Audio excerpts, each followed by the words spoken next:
Oke, Assalamualaikum warahmatullahi wabarakatuh. Jadi saya Muhammad Rizky Saputra dengan RP 501722046. Di sini saya akan menjelaskan step-step bagaimana mengerjakan homework yang diberikan, yaitu perhitungan kernel G, kemudian inversi, dan juga regularisasi pada tomografi seismik. Oke, jadi yang pertama ini saya markdown dulu biar kelihatan soalnya. Ini saya buat soal, kemudian kasih nama soal, terus si homework CBK-nya di. Nah, jadi eh, soal yang diberikan adalah flat the slowness and velocity using persamaan inversi ini, di mana D dan M-nya diketahui menggunakan epsilon yang bermula dari 0 hingga 1 dengan increment 0,05. Oke, jadi yang pertama kita bakal import library dulu. Import library-nya sebenarnya dibutuhkan cuma ada tiga, yaitu NumPy, Pandas, sama si Matplotlib. Jadi import NumPy SNP, kemudian import Pandas SPD, dan import Matplotlib S PLT. Oke, import library udah. Kemudian kita bakal input data terlebih dahulu. Input data yang diketahui ini kan, oh ya, berdasarkan si eh, contoh programming yang kemarin diberikan, sebenarnya kan eh, data inputnya itu ada X, di X-nya itu satu, kemudian di Y-nya itu juga satu, kemudian NX itu tiga, dan NY-nya itu juga tiga. Sources-nya, nah ini lokasi sources-nya itu ada di 0 plus 0,5, kemudian di 0 sama 1,5, kemudian di 0,2,5, dan receiver-nya itu di eh, 3, kemudian 0,5, 0,5, saya tambahin kurang dulu. Oke, kemudian di 3, 1,5, kemudian di 3, 2,5. Oke. Kemudian si N-nya itu, N itu apa? N itu pembagian dari discrete-nya itu ada berapa data, sesuai data itu ada 1001. Kemudian D-nya itu dibuat NP array dulu, agar istilahnya membentuk matriks yang seperti ini. Apa namanya? 1 kali 9, itu 3, 3,162277. Kemudian eh, 3,60513. Kemudian saya kopasinnya biar cepat.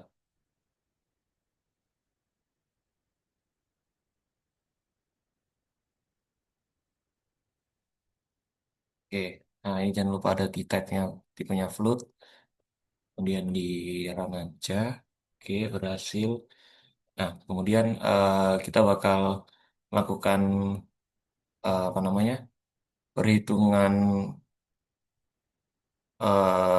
G, yaitu tomography equation for G. Nah, di sini tuh yang pertama pas kita definisikan dulu compute underscore G kurung berdasarkan source, kemudian receiver, EX, EZ, NX, NZ, dan juga N. Nah, ini kita definisikan source sama receiversnya itu dari yang tadi itu kita dibuat NP array aja. Nah,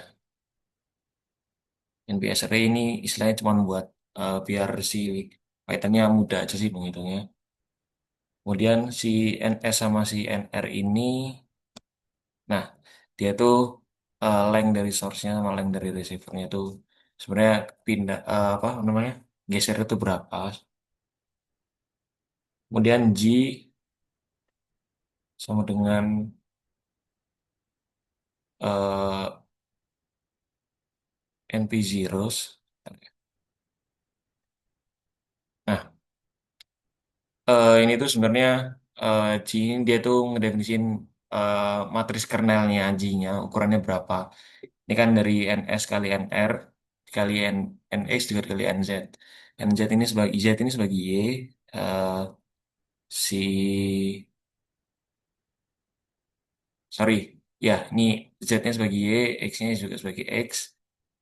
Karena ini kan tadi kan 3 kali 3 ya. Nah kita ngedefinisin kalau J-nya itu 3 kali 3 dulu. Kemudian kita nambahin call names.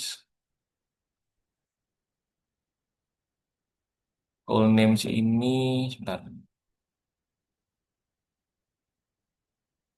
Nah, call names ini artinya apa? Sebenarnya ini artinya itu buat kita definisiin kolom dari setiap sel-selnya itu. Nah, ini kan nanti akan ada plotnya sebenarnya.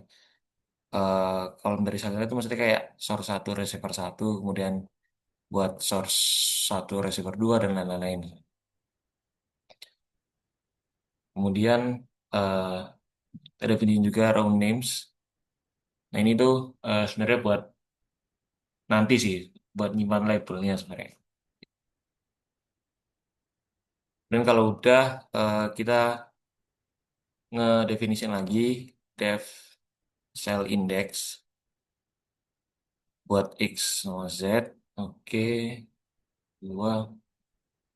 Nah, eh ini itu fungsinya adalah sebenarnya kita bakal mengubah X sama Z ini menjadi indeks dari sel dalam grid. Karena kan sebelumnya masih array ya. Sebentar. Ini tuh udah saya bikin sebelumnya. Saya kopas aja langsung. Nah, ini tuh kita ada min max-nya. Soalnya biar si apa namanya itu nggak ngelebihi dari grid yang kita buat. Gampangnya seperti itu. Kemudian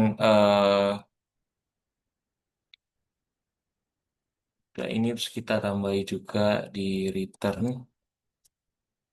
Return ini buat misalnya konversi dari indeks 2D, IX sama IZ ke 1D buat selain jadikan matriks.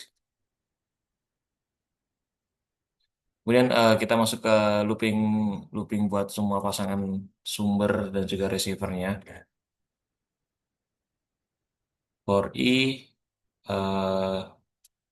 XS XS sama ZS in enumerate sources. Nah, ini kita bikin looping dari beberapa kombinasi. eh nah, ini buat yang I, kemudian buat yang J itu, nah,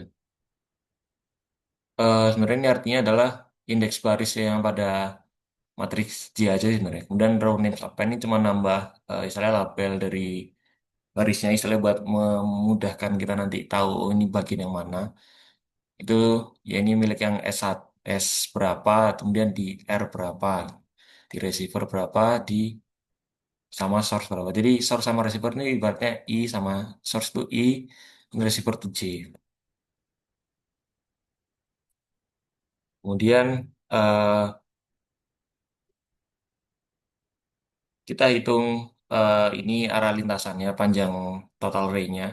Itu tuh sebenarnya sama kayak di yang ini, persamaan ini. Ntar ya, kayaknya ini deh.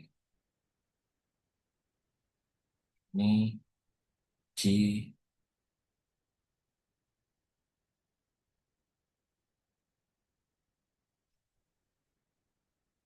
sorry.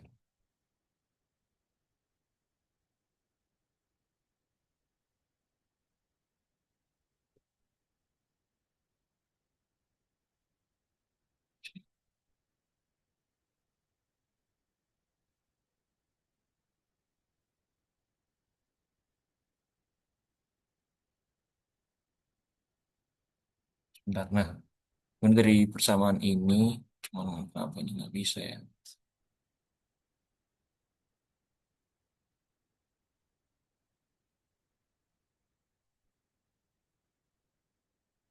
Nah, dari eh, ini sebenarnya perhitungan Raypath-nya itu, di mana SR itu panjang lintasannya. Kemudian buat naiknya ke arah vertikalnya itu pakai cos beta, di mana cos beta itu pakai Z-nya yang main. Kemudian kalau yang ke arah vertikalnya itu si cos alpha. Cos alpha ini yang main, nah ini si XI-nya, XG-nya sebentar. Berarti berdasarkan itu, eh sisi. Nah, itu sudah definisikan SR itu sama dengan np.hypot XR minus XS, Z R minus ZS.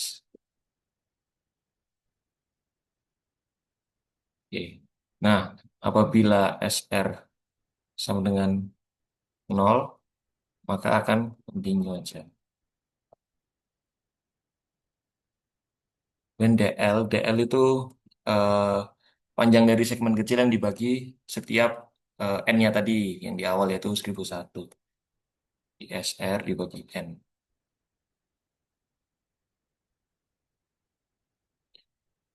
Oke. Nah,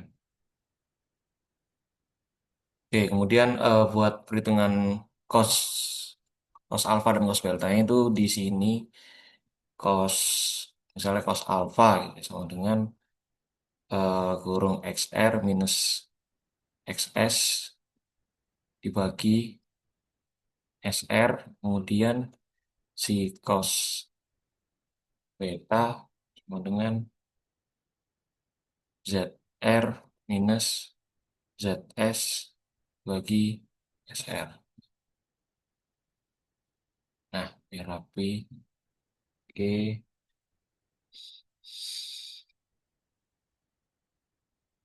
Jadi ini buat yang apa nanti?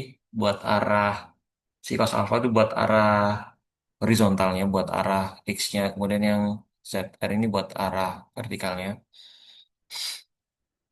Kemudian kita menginisiasi juga dari tracking lintasannya itu, ini sudah aku buat sebelum ini, saya buat sebelumnya. Nah, jadi si prevlin ini didefinisikan sebagai sel pertama dari tempat source-nya berada. Kemudian DL accumulated ini panjang lintasan yang terkumpul di sel pada saat itu. Kemudian ZX list sama ZX ini buat nyimpan di titik lintasan buat nanti visualisasi sih. Nah, kemudian kita ngelooping dari untuk sepanjang lintasan. Jadi ini for K in range kurung satu N plus satu. Nah, ini kita definisikan buat hasil, kita definisikan sebagai K tiap segmen kecilnya itu. eh nah ini saya berikan dulu aja. Nah, jadi si XK itu dapatnya dari X plus XS ditambah cos alpha dikalikan DL dikalikan K. Sama seperti nah ini. K itu ini buat corresponding bloknya ini kan ada 1, 2, 3, 4, 5, 6, 7, 8, 9. Dimasukkan dimasukkan ke persamaan ini XK sama ZK-nya.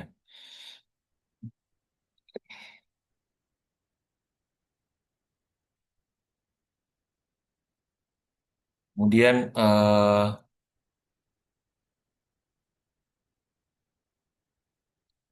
tambahkan juga fungsi ini. Ini tuh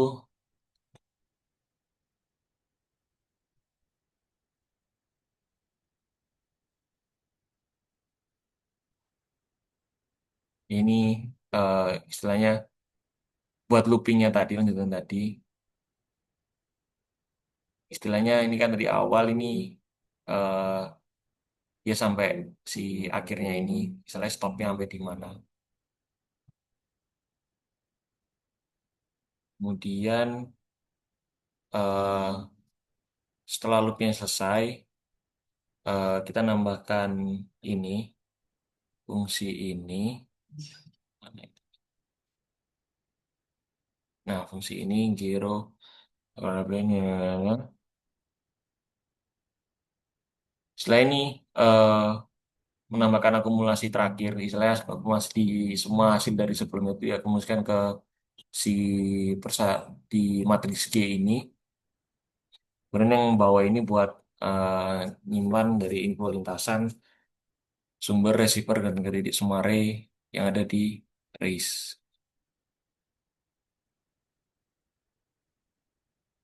Kemudian jika udah kita tutup bersama ini dengan return J. Nah,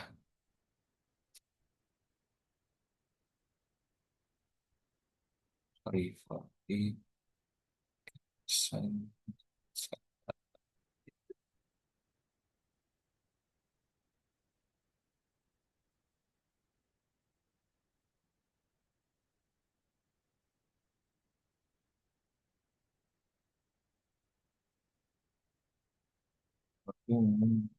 Alasan Alvin Hussein.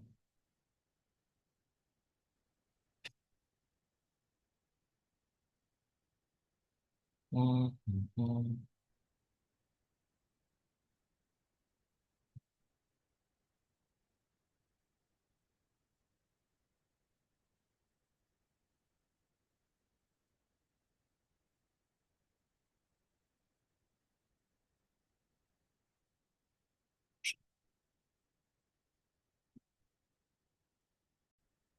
Oke, ini lupa komanya. Nah, oke, sudah. Kemudian eh terus dulu aja.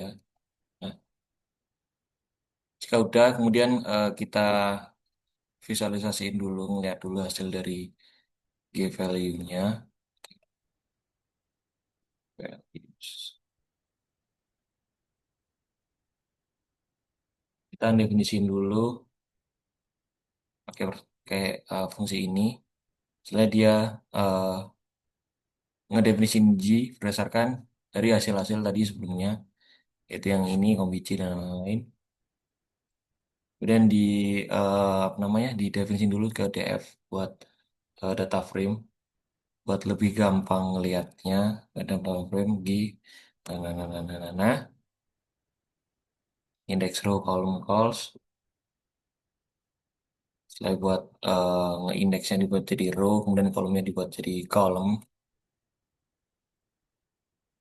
Terus kita print conditional Z ini, kemudian pakai persamaan di Efron ini biar lebih namanya lebih enak lah ngeliatnya.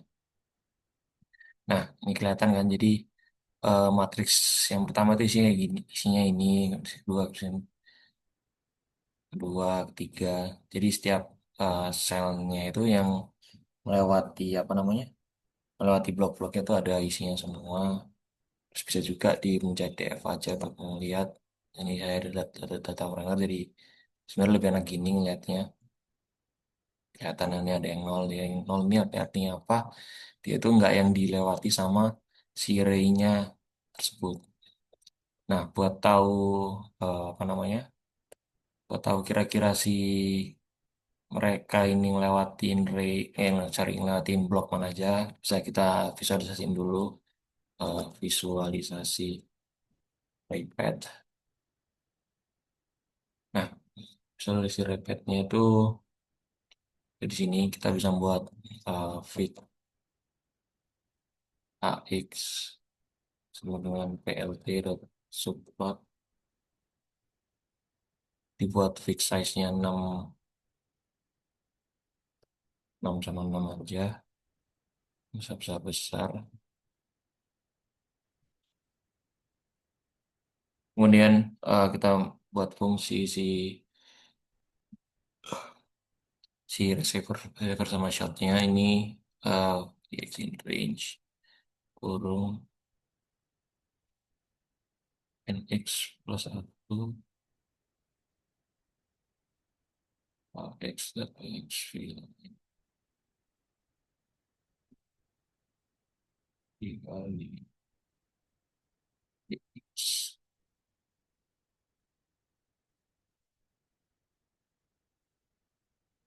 dibuat colornya yang gray aja. Maksudnya tadi DX sama D1 itu apa? Jadi dia itu sebenarnya misah per bloknya tuh per satu, apa namanya, 1 meter lah ya. Dia nggak bisa 1 meter.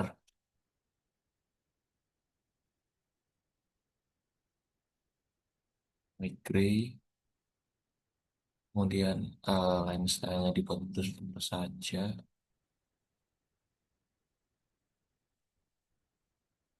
Sorry.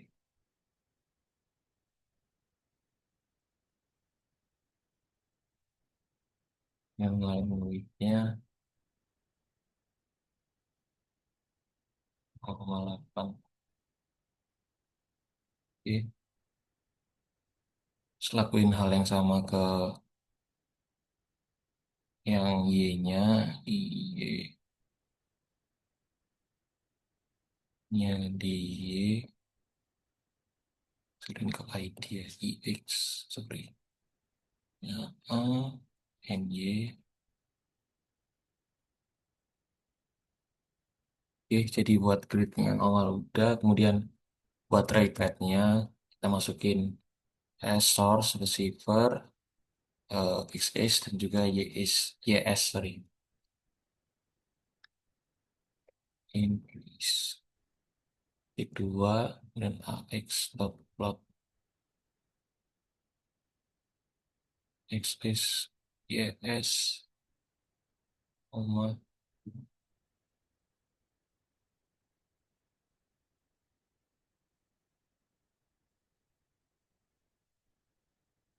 Buat line line tebal aja, kemudian line width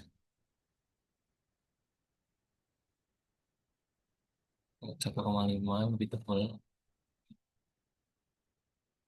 Dan buat plotnya AX plot kurung S, anggap ini 0, kemudian S1 GO.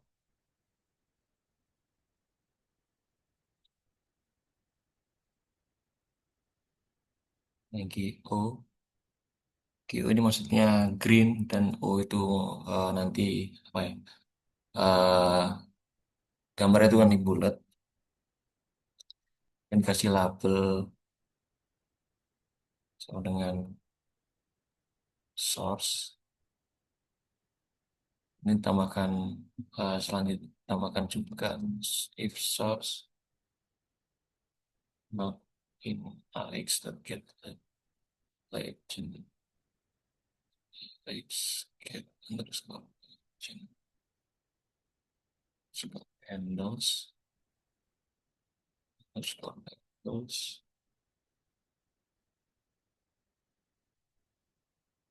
satu, dan else song. Oke. Eh, ini tuh gampangannya biar si nanti legend itu nggak looping. Ngelakuin lagi hal sama buat si receivernya. Receiver.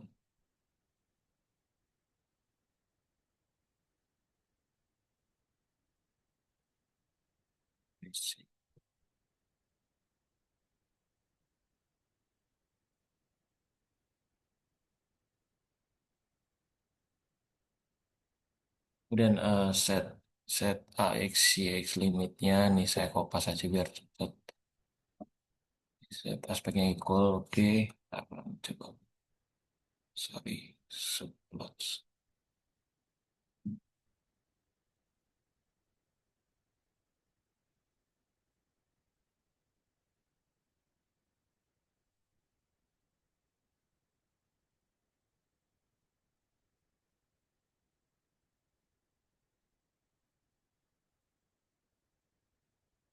Sorry, ini import library yang salah. Pipe plot.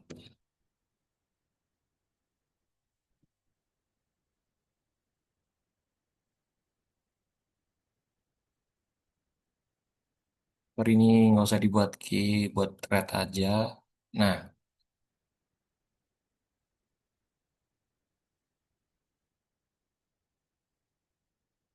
jadi ini visualisasinya sebenarnya dari eh sorry, ini harusnya R, harusnya R. Nah, yang kelihatan jadi source-nya itu anggapannya adalah source dari sini, dari kiri, kemudian menuju ke receiver yang ada di kanan ini. Jadi ini kan kelihatan sebenarnya melewati blok mana aja. Cuman sebentar-sebentar nih kok, cuman dulu ya. Wait.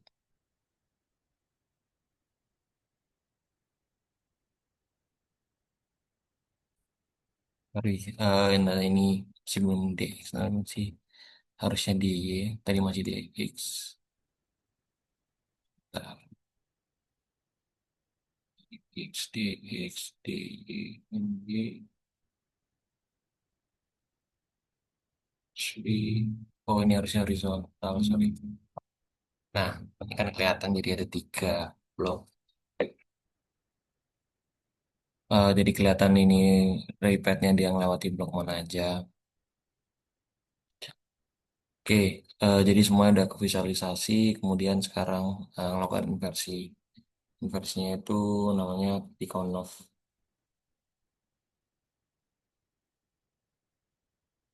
Tikhonov inversion. Nah, berarti yang pertama kita harus definisiin dulu. Definition kita definisi nama inversion aja. Dan kita masukin yang perlu dimasukin yaitu G, D, sama si epsilon. Nah, ini kita pakai regularisasi dulu bakalan. Jadi yang pertama tuh kita definisiin dulu GTG-nya.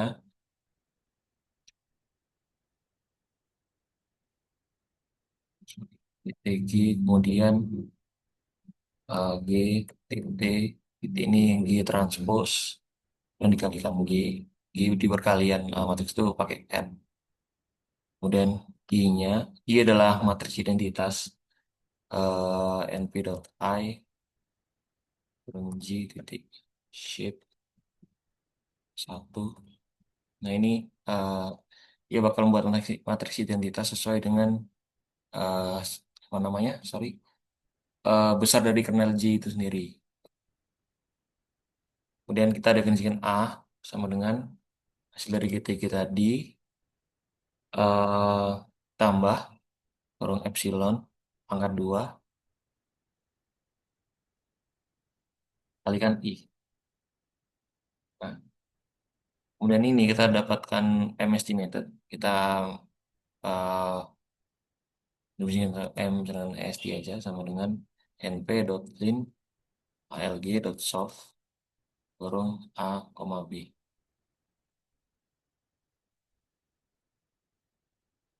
Oke, terus spasi. Nah, oh sorry, B-nya belum dihitung ternyata. B-nya itu G, D titik T, at, at dikali D. Kita run aja dulu, baru dapet, dan lihat MS-nya. Sorry, ini masih belum sih sebenarnya. Belum gitu ternyata.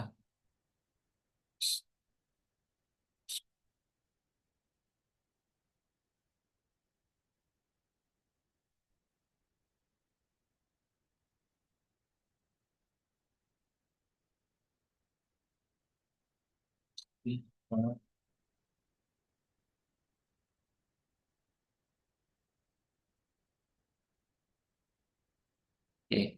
ini kita buat persamaannya dulu. Sorry tadi salah, benar ya. Salah menjelaskan nama tadi MT itu karena emang si M estimated ini belum dihitung. Jadi kita baru bikin apa namanya? Baru bikin fungsi buat persamaan dari Tikhonov inversion itu sendiri. Dan tambah salah gini.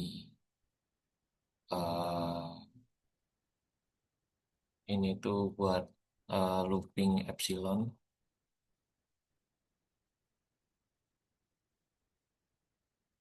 Dari sini dulu epsilon values dibuat np.range per kurung nol. Nol ini maksudnya dimulai dari nol terus sampai satu dengan incrementnya 0,05.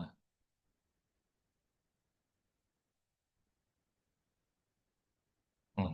Kemudian nih sekalian kita bikin ini juga e-values-nya buat buat nanti apa namanya? Buat nanti si L curve-nya.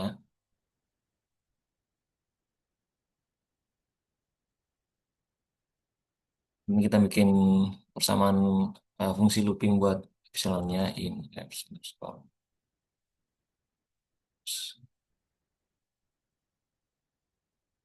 Nah, sini kita baru buat ini ya.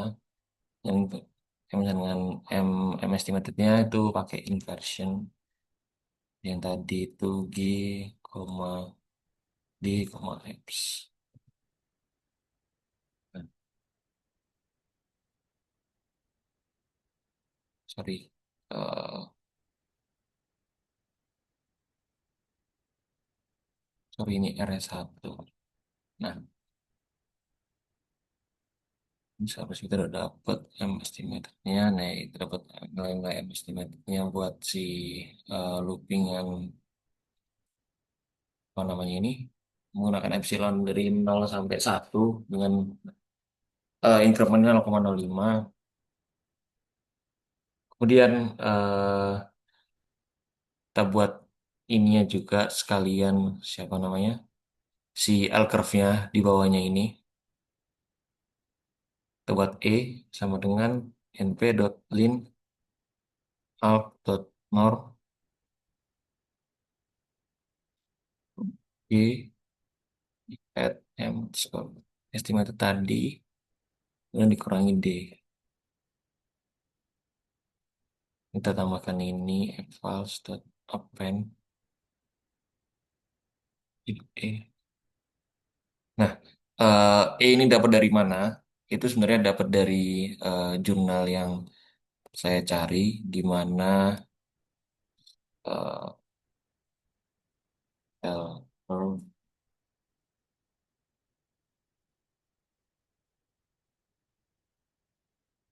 saya tampilkan dulu correlative path.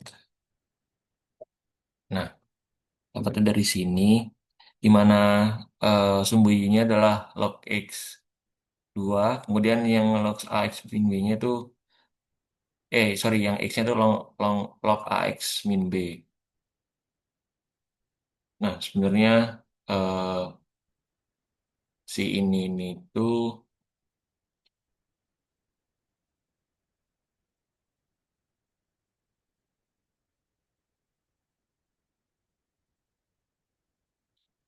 jadi dari eh, persamaan log X sama log AX min B ini kita bisa dapat eh, kira-kira di mana base fit-nya dari epsilon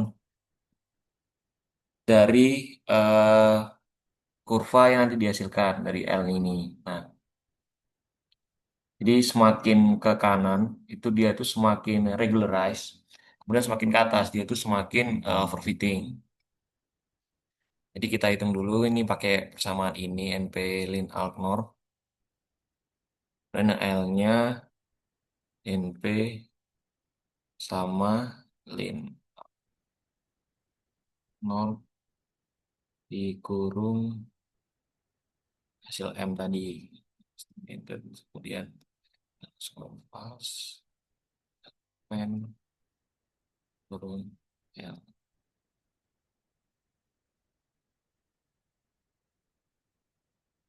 ini sudah selesai sebenarnya udah dapet ini nilai E sama L. Kemudian kita bisa ngeplot L curve-nya langsung pakai lt.figure fixed size kurung 7 dan 27 sama 5 nggak usah besar-besar. Kita lt dot plot, ngeplotnya sumbu x-nya tuh e false, kemudian di y-nya itu l false, kemudian ini buat o min aja, sorry min o, ini sebenarnya buat nanti visualisasi itu ada garis dan juga per titik yang bakal ditunjukin sama sorry, sama bentuk lingkaran, jadi kelihatan jadi kayak di mana aja. Kemudian PLT X label itu dibuat data misfitnya.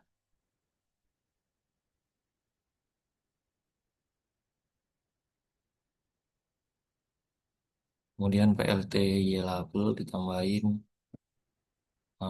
model norm ya.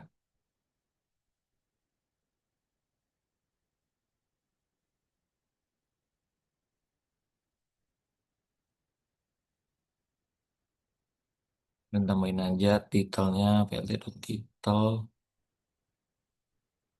kurung L plot, tambahkan grid kalau mau, terus PLT dot show. Nah, jadi ini hasil dari L curve yang dihasilkan dari eh, perhitungan epsilon tadi sebelumnya regularisasi. Sebenarnya ini udah kelihatan kira-kira di mana base epsilon itu di sekitar sini. Karena kita ini masih nggak tahu, maksudnya pastinya ini berapa. Bisa kita lakukan juga base fitting modelnya.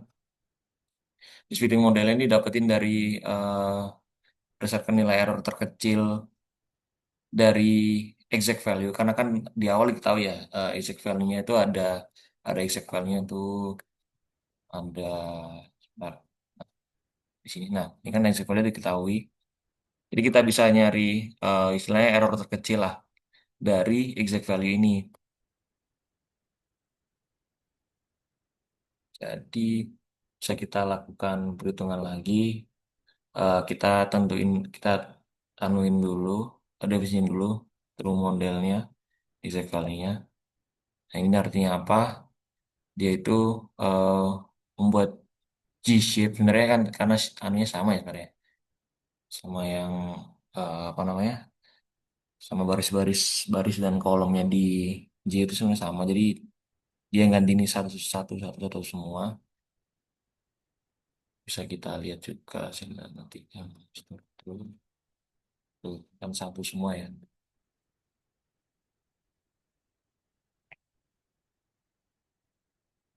Kemudian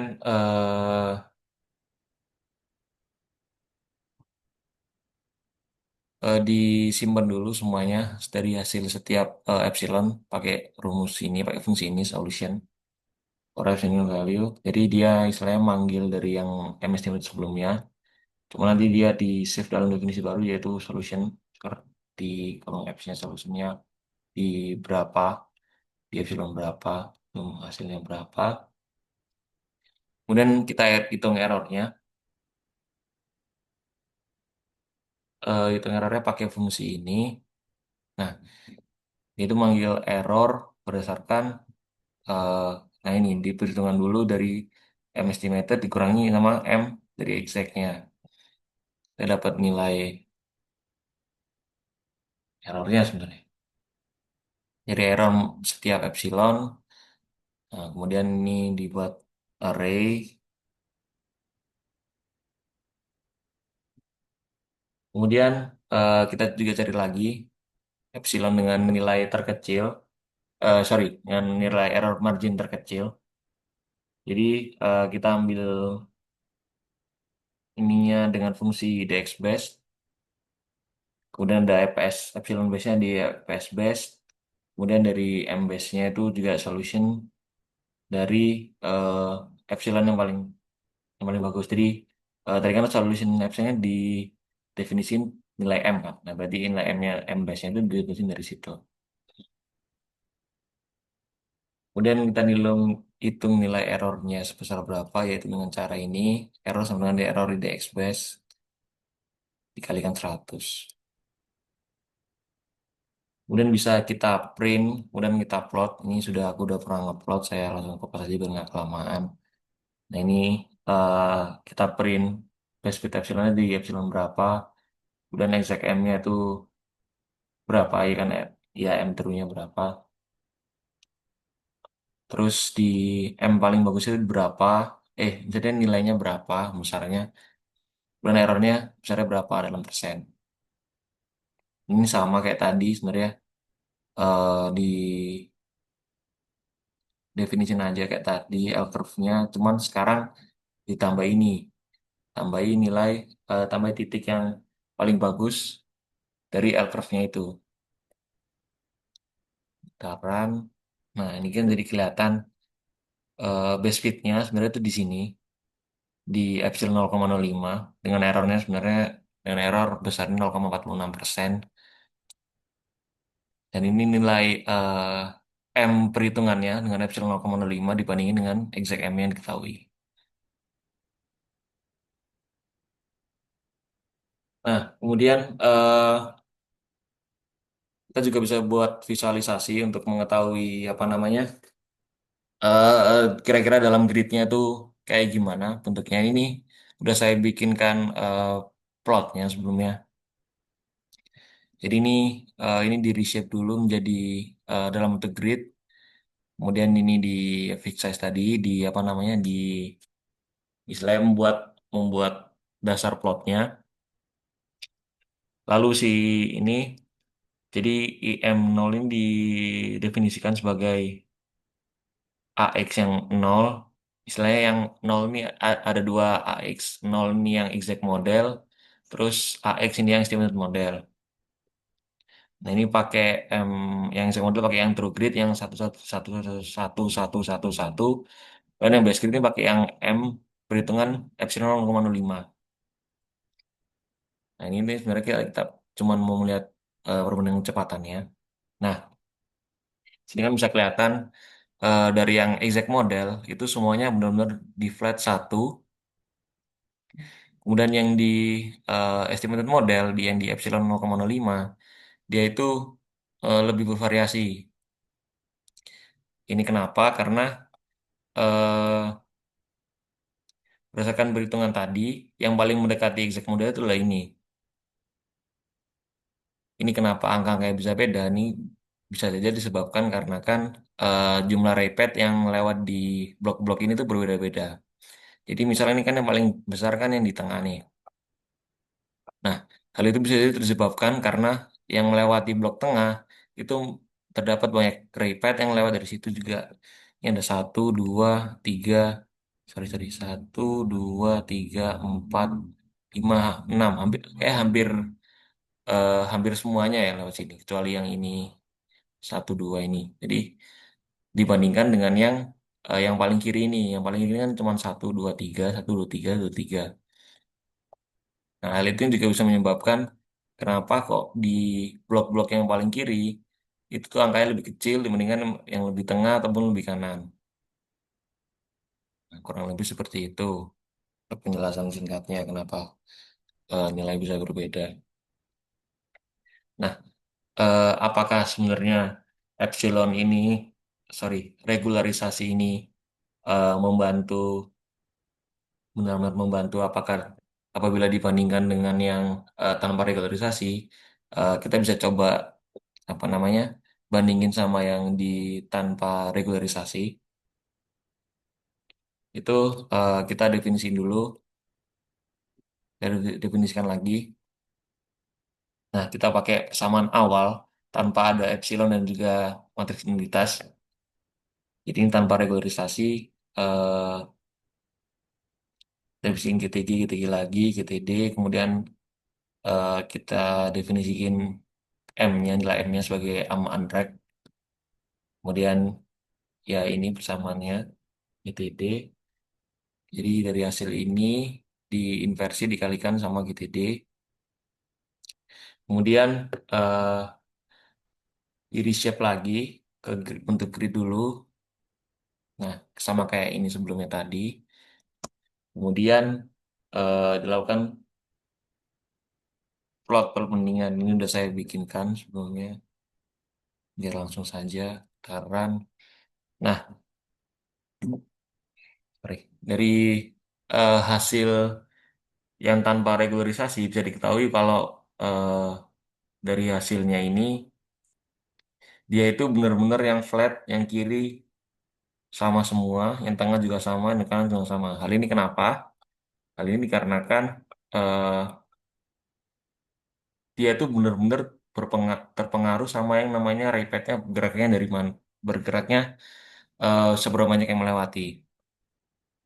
Nah, maka dari itu, eh ya kan ini dikarenakan modelnya kan apa ya? Modelnya kan sama semua nih. Modelnya kan dengan panjang di sini sama, panjang di sini sama, ini di sini juga sama. Jadi tanpa ada regularisasi, dia tuh menganggap bahwa gimana ya ngomongnya? Istilahnya dia tidak ada smoothing yang bermain di situ. Jadi dia tuh benar-benar murni dari raypad yang bergerak di blok area tersebut. Nah, hal ini tuh membuat adanya ketimpangan di bagian kiri ini sama di bagian kanan ini, di mana di bagian kanan ini overfitting banget, di mana yang kiri ini kurang data. Nah, jadi, nah bedanya sama yang diregularisasi, dia kan lebih bervariasi nih angkanya, ya 77, 74, 77, 1, 1. Bahkan di sini pun nggak yang semuanya sama, gitu. Nah, itu dia juga bermain apa namanya, panjang repetnya juga berpengaruh gitu loh di setiap bloknya. Sedangkan ini kan lebih ke banyak berapa banyaknya repet yang eh, bergerak di sorry seberapa banyak repet yang ada di blok-bloknya itu. Jadi analisis singkat saya seperti itu. Jadi ini hasilnya perbedaannya true modelnya dibandingkan dengan yang nggak direguler nggak diregularisasi di mana ini bisa dibilang overfitting karena yang kanan sangat jomplang banget dengan yang kiri. Dimana kalau diregularisasi dia tuh penurun perbedaannya tuh lebih ke halus lah bisa dibilang ngomongnya. Karena nggak yang langsung jomplang ke angka mana ya, ke angka yang lebih jauh gitu. Ini kan lebih ke turun dikit dulu 0,07, 0,01 baru ke turun ke di bawah satu. Di penjelasan singkat saya seperti itu. Terima kasih. Wassalamualaikum warahmatullahi wabarakatuh.